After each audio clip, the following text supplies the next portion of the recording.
أعزائي المتابعين، اليوم راح نقدم لكم وصفة سهلة ولذيذة وبتناسب جو البرد وهي شوربة العدس. يلا نشوف كيف طريقة التحضير.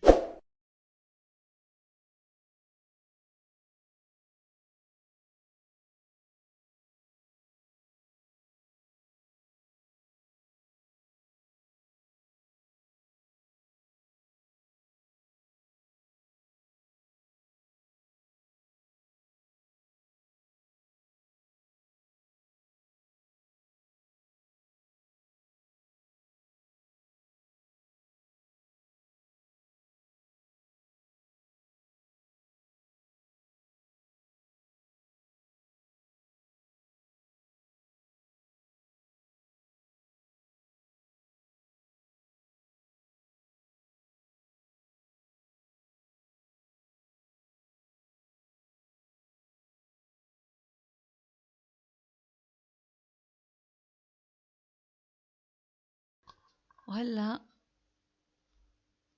بنغسل العدس منيح، بنصفيه من الشوائب اللي فيه مثل ما شايفين معنا، وبنحطه بطنجرة. أنا بحطه بطنجرة الضغط 4 دقايق 5 دقايق ماكسيموم بيستوي، حسب العدس اللي عندكم، نوعية العدس. بنحط معه البهارات اللي هو الكركم والملح والفلفل الأحمر والكمون، بنحركهم مع بعض وبنضيف فوقهم البصل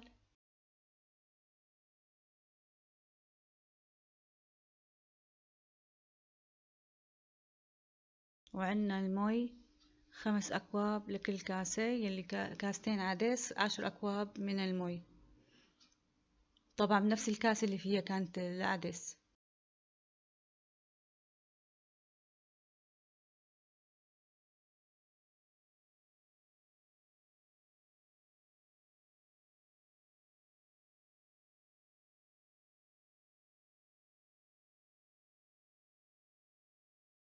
وهلأ مثل ما شايفين بنحركها كلها مع بعضها،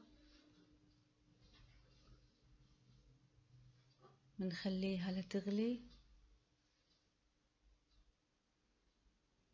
بس انغلت عنا بنغطي الطنجرة مثل ما قلت لكم 4 دقايق 5 دقايق تكون عنا جاهزة الشوربة إن شاء الله.